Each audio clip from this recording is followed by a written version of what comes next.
시어머니하고 며느리하고 사이가 안 좋아요. 뭐 그런 가정들이 있죠. 아무튼 시어머니하고 며느리하고 굉장히 사이가 안 좋습니다. 그런데 어느 날 시어머니가 인신매매범에게 납치를 당했습니다. 납치를 하고 인신매매범이 며느리에게 문자를 보냈습니다. 빨리 시어머니의 몸값을 보내라.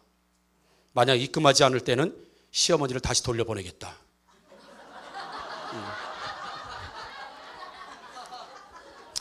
입금해야 됩니까? 입금 안 해야 됩니까? 자, 이 질문이 여기까지. 야, 이거 어떻게 해야 돼? 입금해야 돼요? 입금 안 해야 돼요? 이거? 자, 이따가 다시 질문을 드리면 여러분들이 아마 대답하실 거예요. 오늘 예배 오지 못하신 분들이 아마 있을 거예요. 오늘 예배 오지 못하신 분들이, 오늘만 이야기하는 거예요. 오늘 예배 오지 못하신 분들이 아마 있을 겁니다. 왜요? 그러면 이렇게 질문 드려. 왜 오늘 예배 오지 못하셨을까? 결혼식이 있어서 못 왔을까요? 장례식이 있어서 못 왔을까요? 어디 여행을 갔을까요? 입원을 했을까요? 아니면 몸이 피로해서? 시부모의 방문 때문에? 아마 다양한 이유가 있을 겁니다. 오늘 본문에 사드락과 메삭과 아벳느고라고 하는 유다 청년이 이 바벨론에 공직 생활을 했던 겁니다. 그러니까 굉장히 좀 높은 위치에서 공직 생활을 했던 사람들이에요. 식민지에 있었던 청년들을 데려다가 아주 쓸만하고 똑똑하니까 훈련시켜서 바벨론 이름도 붙여주고 바벨론의 공직에 이 세 청년을 앉히게 됩니다. 그런데 고대 근동지방, 뭐 지금도 그래, 고대 근동지방도 여전히 바벨론이 지배하던 그 세상, 고대 근동지방, 지중해를 중심으로 한 그 지방에서 어떻게 이 신이라고 하는 종교 생활이 됐냐 하면 모든 종교는 대부분 다 인정해 줬습니다. 그러니까 다신교입니다. 그러니까 이런 종교도 인정해주고 저런 종교도 인정해줬습니다. 내가 어느 나라를 정복을 했잖아요. 그러면 그 나라에 있었던 종교도 인정해줍니다. 섬겨라. 그리고 이 나라를 정복하면 그 나라에 있었던 신을 섬겨라. 인정해줍니다. 다 인정해줘요. 자유스럽게 신을 섬겨라. 그러나 정복 국가에서 만든 신도 함께 섬겨야 된다고 하는 조건이 있어요. 그러니까 두 신을 섬기지 않으면 안 되는 거죠. 바벨론은 자신들의 신을 섬기지만 바벨론이 정복한 나라들은 자신의 신도 섬기고 바벨론에서 요구하는 신도 섬기게끔 되어 있는 거예요. 그게 정복한 나라가 식민 지배하는 나라에게 요구했던 사항이라고 하는 거죠. 그러니까 모든 종교 원래 가지고 있었던 종교의 자유를 줌과 동시에 우리가 정복했기 때문에 정복한 바벨론의 신도 너희도 섬겨라. 그러면서 느부갓네살 왕이라고 하는 사람이 금신상을 만들어 놓고, 큰 금신상을 만들어 놓고 모든 악기를 동원해서 그 신상에게 절하도록 만드는 예배 행위를 만들어 놓은 다음에 내가 다스리는 바벨론뿐만 아니라 바벨론의 지배를 받고 있는 모든 식민지의 나라들, 모든 사람들은 느부갓네살 왕이 만든 이 신상에게 와서 예배하고 절하라. 만약에 그렇지 않다고 하는 것은 그 왕을 인정하지 않는 것이고 나라를 인정하지 않는 것이기 때문에 반드시 와서 이 금신상에 절하고 예배를 드려야 된다. 제사를 드려야 된다. 만약에 그런 것을 거부하게 되면 누구를 막론하고 간에 풀무불이라고 하는 어마어마한 엄청난 그 화력과 화염을 잘 있는 그곳에 넣어서 태워서 죽여버리겠다라고 하는 이런 공포를 하게 되고 이런 결정을 내리게 되죠. 그러다 보니까 모든 사람들이 자신의 신도 섬기고 그리고 느부갓네살 왕이 만든 그 금신상도 섬기기 위해서 원근각지 모든 전국에서 찾아와서 그 금신상에 절하지요.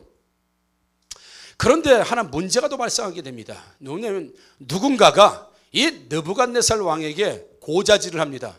유대에서 데리고 온 공직에 있는 공무원 중에 세 사람, 특히 사드락, 메삭, 아벳느고가 하는 이 세 사람이 유대 사람인데 이 세 사람만 왕이 만든 금신상에 절하지 않고 버티고 있습니다.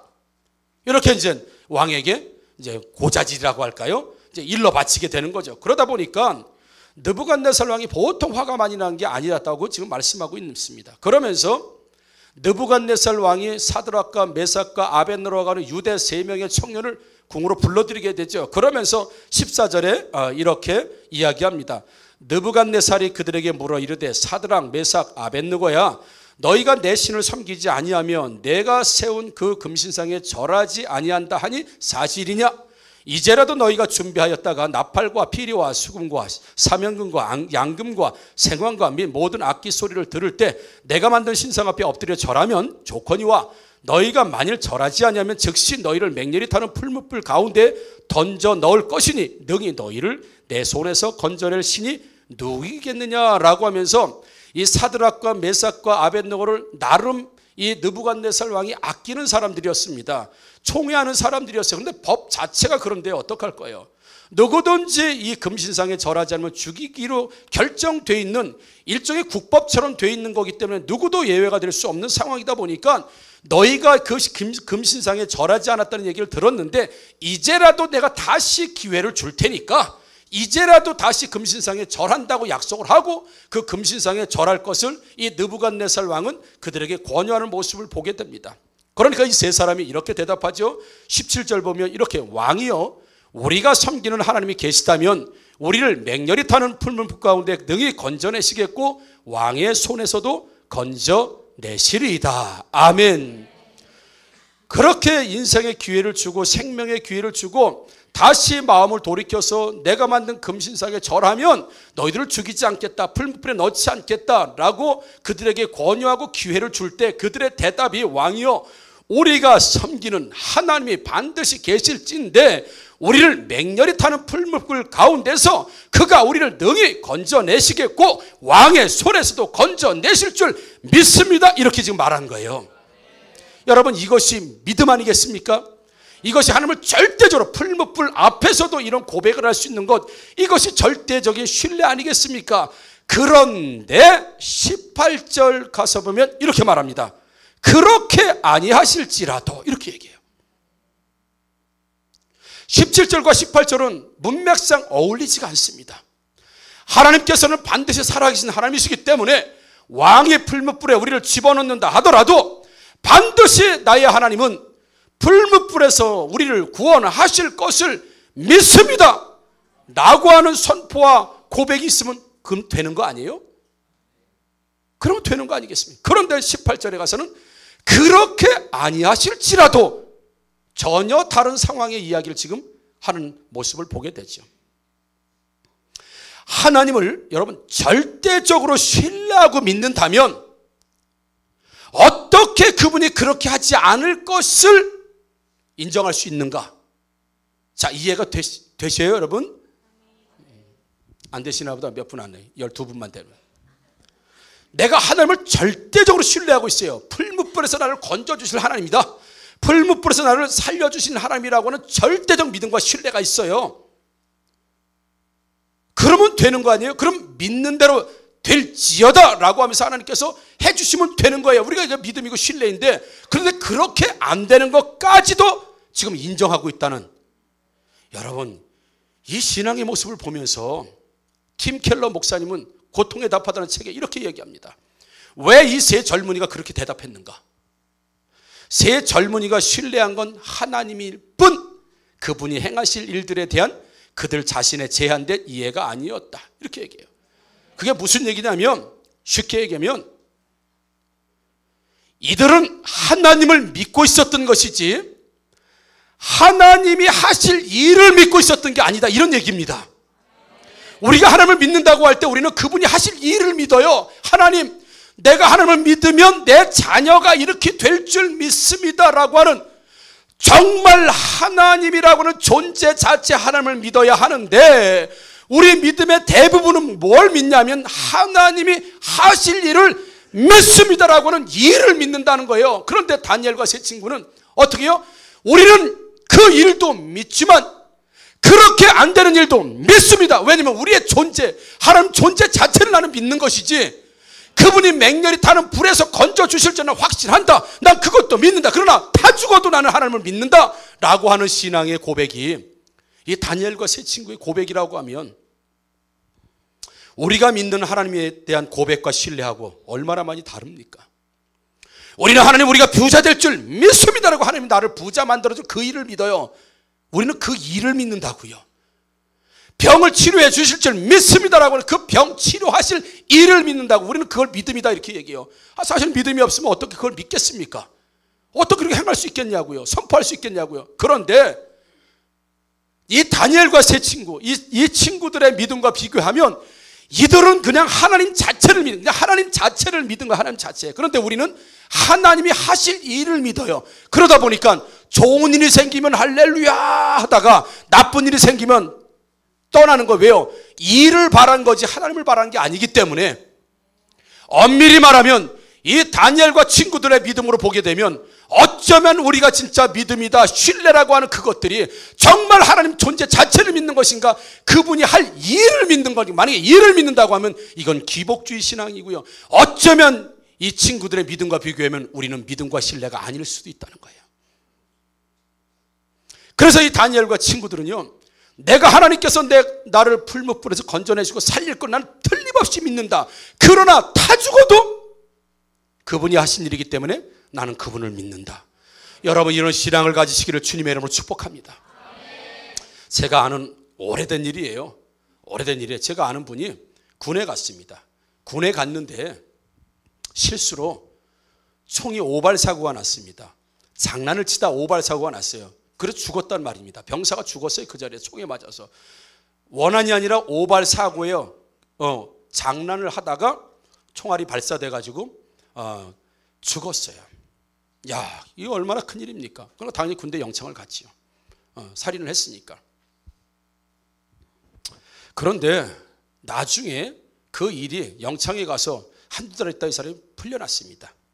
일단은 고의적으로 한 것도 아니고 살인을 의도해서 한 것도 아니고 실수해서 그런 일이 일어났어요. 그런데 놀라운 건 이 죽은 병사, 군대를 보낸 아들이 죽었으니 이 군대 보낸 죽은 병사의 어머니, 부모님이 뭐라고 얘기하셨냐면 사실은 신앙생활을 참 잘했던 분들이라고 해요. 그런데 신앙생활이 점점 내려가는 거예요. 그러면서 그 부모님들이 그렇게 이야기했다는 거죠. 내가 이러다 매를 맞지. 하나님 돌아오라고 사인할 때 내가 돌아가야 되는데 이러다 내가 무슨 큰일이 있지. 그러면서도 계속 기도를 했다는, 하나님 내를 신앙을 회복시켜 주옵소서. 다시 하나님의 은혜의 자리로, 다시 순종의 자리로, 하나님 믿는 그 좀 감격의 자리로 다시 돌아갈 수 있도록 해요. 자기도 안타까운 거예요. 자꾸 신앙이 내려가니까 안타까운 거. 그렇게 끊임없이 기도를 해왔던 중에, 그렇게 기도를 열심히 다시 신앙 회복을 위해서 하던 중에 아들이 총에 맞아 죽었단 말입니다. 그러면서 합의를 볼 때 총을 쏜 사람은 제가 아는 사람이고 죽은 사람은 제가 모르는 사람이지만 총을 쏜 그 병사에게 얼마나 참 안타깝겠습니까? 자기 전우가, 그것도 고의가 실수로 그렇게 됐는데 그에게 너는 잘못이 없다. 잘못이 있다면 내가 잘못이다. 부모들이 와서 이 자식아 내 집 살려라, 너도 죽어야지, 이런 게 아니라, 이게 과연 가능한 일일까? 우리 현실에서 내 아들이 죽은 건 우리 때문에 죽은 거다. 자기 아들을 죽인 병사 앞에서 마치 손양원 목사님처럼, 상황은 다르지만 내가 죽인 건 내가 죽인 게 아니다. 나의 신앙 때문에 그렇다. 사실은 아버지도 어머니도 신앙 성장과 다시 회복을 위해서 열심히 기도하는데 이런 일이 생겼다. 그래서 부모님은 어떻게 받아들였냐? 내 아이가 죽은 건 하나님 앞에 내가 심판받은 거고, 내가 판단받은 거고, 내가 하나님 앞에서 하나님이 다시 나를 회복시키는, 정말 이 우리 가정에 다시 신앙이 회복되어지는 이 회복의 응답으로 내 자녀가, 내 자식이 군에서 죽은 것으로 부모가 받아들였다는 거예요. 그래서 탄원하고 소원해가지고 이 영창에 가 있던 이 병사를 끄집어냈습니다. 그리고 용서했어요. 여러분, 이게 우리 현실 가운데 있다고 하면 과연 이걸 하나님의 응답으로 받아들일 수 있습니까? 자식이 군대 가서 총에 맞아 죽은 걸 하나님 나의 가정의 신앙 성장을 해서 주신 응답으로 받아들일 수 있겠느냐고요. 아마 100에 1명, 1000에 1명도 나오지 못할 믿음일 수도 있어요. 하나님, 내가 하나님 앞에 헌신한 게 얼만데요? 하나님의 믿음 생활하는 게 얼만데요? 내가 이거도 했고요, 저거도 했고요, 이렇게도 했고요, 저렇게도 했고요. 그런데 하나님 나 어떻게 살아요? 우리 대부분 그러지 않겠어요? 어떻게 자식의 죽음 앞에서 그걸 하나님의 응답으로 받을 수 있냐고요, 여러분. 그것마저도 하나님이 하셨다고 받아들이는 거예요. 아들이 죽은 것마저도 하나님이 하셨다는 거다. 기도응답으로. 그게 가능하겠습니까? 그 신앙이 오늘 다니엘과 세 친구의 신앙이 바로 그런 신앙이에요. 꼭 풀무불에 안 타 죽어야만이 우리가 믿습니다라고 들어갈 때 안 타 죽어는 하나님이 하신 일들을 우리가 믿는 거지, 사실은 그분이 타 죽든 안 타 죽든 전부 그분이 하신 일이라고, 그분 존재 자체를 우리 믿을 수 있는 신앙이 우리들 가운데 있는가? 이 죽은 병사의 부모처럼 그 현실 앞에서 이것 또한 하나님의 응답입니다라고 그 병사를 용서하고 일단락하고, 그리고 정말 아들을 위해서 내가, 아들이 다 살지 못한 인생을 정말 신앙과 믿음으로 내가 최선을 다해서 다 살겠다고 하는 이런 각오를 가진 부모의 고백이 우리 가운데 있을 수 있습니까? 우리 한 번이라도 이런 고백의 경험들을 혹시 할 수 있었냐고요. 그래서 다니엘의 세 친구는 이렇게 얘기하는 겁니다. 죽지 않을 것을 믿고 있기 때문에 왕의 명령을 내가 거스리는 것이 아닙니다. 우리 하나님이 참 하나님이시기 때문에 왕의 명령을 거스리는 겁니다.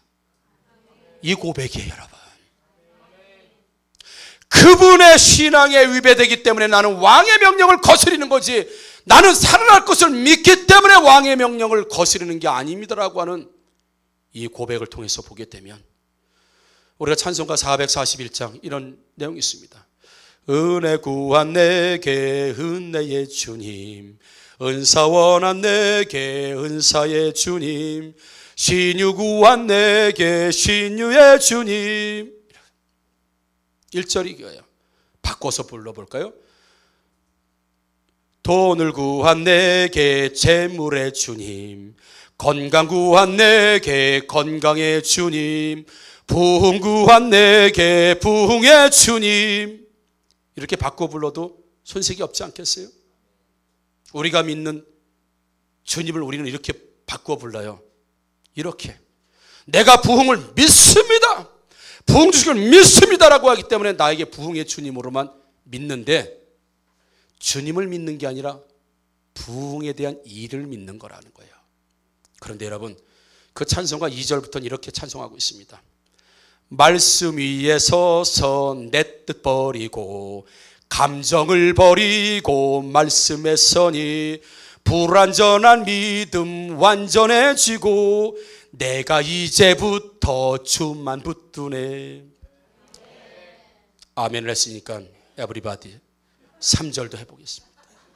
나의 모든 욕심 던져버리고 내가 염려하며 계획하던 것 믿고 기도하며 주께 맡기고 주의 뜻을 따라 살기 원하네. 우리는 주로 1절에 하나님만 우리가 원해요. 은혜 구한 내게 은혜의 주님. 그래서 은혜를 믿습니다라고 하면 우리가 은혜 아니면 다른 주님을 생각해 볼 필요도 없고 해본 적도 없어요. 우리는 그걸 믿음이다, 신뢰다라고 말하고 있어요. 신유 구한 주님, 나는 신유를 믿습니다라고 하기 때문에 반드시 나한테 신유가 일어나야 된다고 하는 그 믿음과 신뢰가 우리의 믿음의 고백이라고 한다고 하면, 말씀 위에 섰기 때문에 내 뜻 버리고 내 감정 버리고 말씀 위에 서서 불완전한 믿음 완전해질 수 있도록 이제부터 내가 주만 붙들겠습니다라고는 고백. 내 감정 버릴 수 있습니까? 내 뜻을 버릴 수 있습니까? 나의 모든 욕심 다 버리고 내가 염려 계획하던 거 다 주께 맡기고 오직 주님의 뜻만 안에 드러나기를. 내 뜻이 아니라, 내 뜻은 뭐예요? 돈을 구한 재물의 주, 내 뜻은 그거예요. 그러나 정말 주님을 섬기다가 열심히 섬기다가 부자가 될 수도 있고 가난해질 수도 있는데 그것도 하나님이 하신 일이라고 받아들일 수 있느냐 이거죠. 오직 우리는 재물 주실 줄 믿습니다, 이 사업 잘 될 줄 믿습니다라는 믿음을 거기다 갖다 대요. 그래서 잘 되면 자신의 믿음이 위대하다고 믿지만 가난해져도 여전히 하나님 하신 일이라고 믿을 수 있고 고백할 수 있느냐? 그런 신앙까지 되기를 주님의 이름으로 축복합니다. 오늘 다시 한번 여쭤볼까요? 오늘 교회 왜 못 오셨습니까? 오늘 교회 왜 못 오셨습니까? 오늘만 이야기하는 거예요. 저는요, 어쩔 수 없었습니다. 어쩔 수 없어요. 결혼식 가야 되고요, 가족들이 여행을 미리 잡아놓은 거라 가야 되고요. 전 장례식 가야 되고요. 저는 입원해 있고요.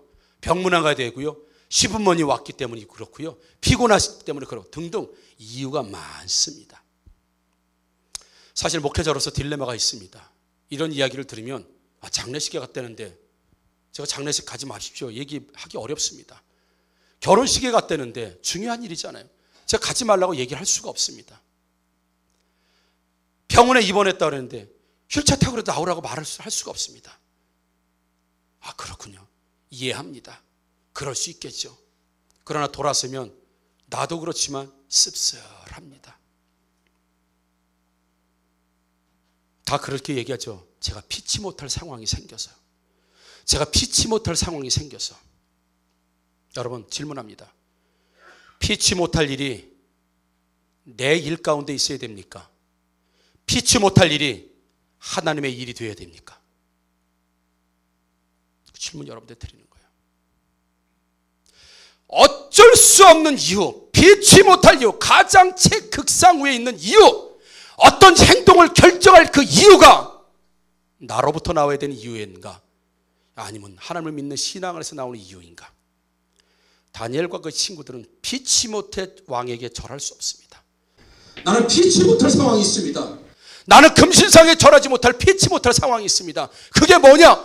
내가 섬기는 하나님은 오직 유일하신 참 하나님이시기 때문에 나는 불못불에 들어간다 하더라도 나에게 피치 못할 상황은 세상의 상황이 아니고 나는 하나님을 믿는 믿음의 신앙이 내 인생에 피치 못할 상황이기 때문에. 너는 장례식인데 오지도 않았냐? 죄송합니다 형님, 저는 주일을 범할 수 없습니다. 나의 피치 못할 상황은 주일입니다. 너는 결혼식인데 오지 못했냐? 죄송합니다. 나는 주일 예배가 인생의 최고의 피치 못할 상황입니다. 이런 이유, 과연 하나님 앞에서 우리가 피치 못할 상황이라고 하는 것이 우리로부터 나온 상황인가? 신앙으로부터 나온 상황인가? 만약에 피치 못할 상황이 우리부터 나오는 신앙도 괜찮다고 하면 이 다니엘과 세 친구 너무 오버한 거 아니에요? 너무 오버하지 않았어요 여러분? 적당히 해도 괜찮을 텐데 너무 오버한 거 아닙니까?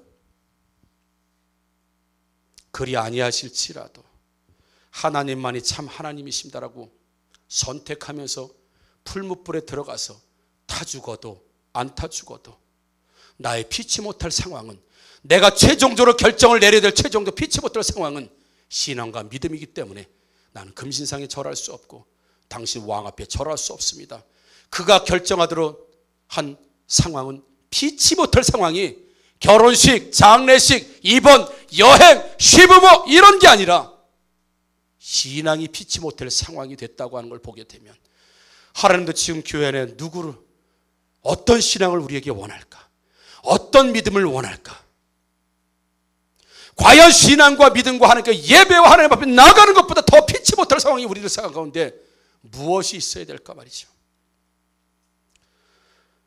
여러분, 우리가 1938년도에 우리 장로교에서 신사참배를 결정을 했습니다. 일본에서 신사참배를 우리에게 요구를 했단 말이죠. 그래서 1938년도 전국에서 가장 큰 교세가 있는 장로교 평북노회 23개 노회 중에 17개 노회가 자원해서 신사참배를 결의하게 됩니다. 둘 중에 하나였습니다. 주기철 목사님처럼 신사참배를 거부하다가 투옥돼서 죽든지 아니면 신사참배를 하든지. 그러면서 신사참배했던 1938년도 평북노회에 신사참배를 결정하면서 이렇게 회의록을 낭독합니다. 아등은, 신사는 종교가, 여기서 아등이라는 건 나를 비롯한 주변 모든 사람들 이렇게 얘기하는 건, 저기 참석한 모든 사람들 이거 얘기해. 아등은 신사는 종교가 아니요, 기독교의 교리에 위반되지 않는 본의를 이해하고 신사참배가 애국적 국가의식임을 자각하며 이에 신사참배에 솔선장려하고 추히 국민정신 총동원에 참가하여 비상시국하에서 총후 황국신민으로서 적성을 다하기로 기한다. 이렇게 공포합니다. 신사참배는 종교적 행위가 아니고 국가행위이기 때문에 우리는 종교적 행위를 하는 것이 아니고 국가, 황국시민, 즉 일본을 섬기는 황국시민으로서 신사참배가 마땅한 것이고 우리는 더 총동원해서 신사를 참배해야 되겠다. 190명에 가까운 목사님들이 전국에서 모여서 결단한 것이 결정 이겁니다. 그리고 기념사진들을 찍었습니다. 신사참배 결의 기념사진. 그들이 왜 그랬을까요? 그들의 회의장에 오기 전에 일본 순경들이 다 따라붙었습니다. 평양역에 내리는 조건도 신사참배를 가결하는 조건으로 그들을 기차에서 내려줬습니다. 그 회의 장소에 일본 순경들이 있었다고요. 그러니까 선교사, 미국에서 오신 선교사가 이거 불법이요! 왜 가만 묻냐 이거죠. 반대할 사람 있습니까? 라고 반대도 물어야 되는 거 아닙니까? 라고 하니까 목사님들이 다 벌떼같이 일어나서 선교사는 조용히 하시오! 이렇게 얘기합니다. 그러니까 그 선교사가 뭐라고 얘기해요? 나는 지금 선교사로 얘기하는 게 아니라 나는 하나님 자녀로 얘기하고 있다. 나중에 한경지 템플상, 종교계의 노벨상을 타는 템플상을 수상한 한경지 목사님도 상을 타고 와서 소감을 말할 때 저는 죄인입니다. 나는 신사참배자입니다. 나는 신사참배에 앞장섰습니다. 평생토록 신사참배 때문에 괴로운 시간을 그런 하나님을 위해서 근검절약하고 어려운 일들과 그렇게 해서 평생토록 그 짐을 가지고 나중에 최고 위대한 상을 받으면서도 저는 신사참배자입니다. 죽을 죄인입니다. 살기 위해서 그들은 신사참배를 결정한 거예요. 평온한 가운데 결정을 했으면 누구도 결정하지 않았을 겁니다. 그러나 결정 안 하면 죽고 결정하면 살아요. 그들에게 피치 못할 이런 신사참배를 결정하는 이유, 최종적 이유가 뭐였습니까? 어쩔 수 없는 상황, 피치 못할 상황이 뭡니까? 그래서 살아서 교회를 살리고 우리가 살아서 주의를 해야 되지 않겠느냐라고 하는 다분히 자신의 입장에서 결정되어 있는 피치 못할 상황이지만 주기철 목사님은 나는 절대 신사참배할 수 없다. 나의 피치 못할 상황은 나는 하나님만 섬기는 사람이기 때문에 이 신사를 참배하는 이 귀신을 섬기는 신사를 참배할 수 없다. 주기철 목사님은 그의 최종적 판단의 결정은 자신이 하나님을 믿는 신앙으로 최종 결정. 그래서 10년 형을 선고받고 투옥됐다. 그러다가 순교한 겁니다. 오늘 교회 왜 못 나오셨나요? 왜 못 오셨나요? 그게 하나님과 바꿀 수 있는 피치 못한 상황입니까? 우리 잠은 잡았다 하셔야 돼요. 어떤 결정을 내릴 때, 앞으로도 어떤 결정을 내릴 때 어쩔 수 없었습니다. 피치 못해. 저도 약하고 여러분도 약하고 다 이해합니다. 그러나 우리가 바라보아야 될 신앙은 뭡니까? 우리가 정말 바라보고 올라갈 신앙이 뭡니까? 그리 아니하실지라도 여전히 그분이 하신 일이기 때문에 나는 신뢰합니다, 믿습니다라고 하는 하나님이 하실 일에 대해서 믿는 것이 아니라 하나님 존재 자체를 믿으시는 저와 여러분들 되기를 주님의 이름으로 축복합니다. 여러분 질문합니다. 시어머니 몸값 입금해야 됩니까? 안 해야 됩니까? 예? 자, 시어머니 몸값 입금해야 됩니까? 안 해야 됩니까? 그래도 끝까지 안 하고 그냥. 만약에 몸값 입금 안 해서 시어머니 죽었습니다. 누구 책임입니까? 다시 질문해요. 여러분 시어머니 몸값 입금해야 됩니까? 안 해야 됩니까? 해야 됩니다. 싫으나 좋으나 해야 합니다. 왜요? 왜요? 왜요?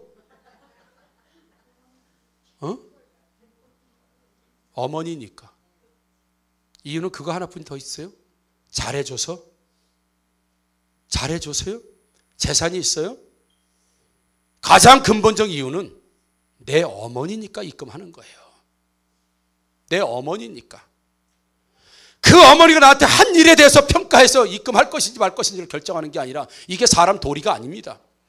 나를 괴롭게 했던 시어머니라도, 나를 힘들게 했던 시어머니라도 그의 생명 앞에서는 따질 것 따지지 말고 오직 내 어머니를 살려야 되겠다는 이유, 그 이유보다 더 앞서야 될 이유가 뭡니까? 다시 한번 질문합니다. 시어머니 몸값 입금해야 됩니까? 안 해야 됩니까? 해야 됩니다. 그게 최종적 결정의 이유라고 하는 사실이에요. 만약에 안 했다고 한다면 그건 지탄받아야 돼요. 그런데 인륜을 거스린 거예요, 여러분. 그가 잘했고 못했고는 나중의 일이에요. 나는 내 어머니니까 입금해야 된다고 하면 처음에 질문을 그렇게 드렸던 이유가 이 말씀을 쭉 들으면 이유는 하나예요.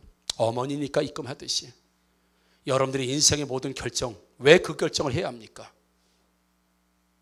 그리 그렇게도 해주시겠지만 그리 아니하실지라도 그분은 여전히 내 하나님이시고 그분은 나의 아버지시고 나의 구제주시니 어떤 결정을 내려야 합니까? 여러분 다시 질문 드리겠습니다. 여러분의 피치 못할 상황은 어떤 겁니까? 피치 못해 하나님 앞에 나오지 못하고 어쩔 수 없어서 못 나오는 이유는 뭡니까?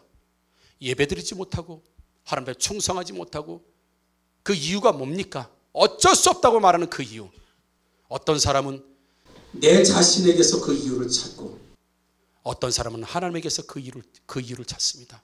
에스더는 죽음은 죽으리라. 죽음은 죽으리라.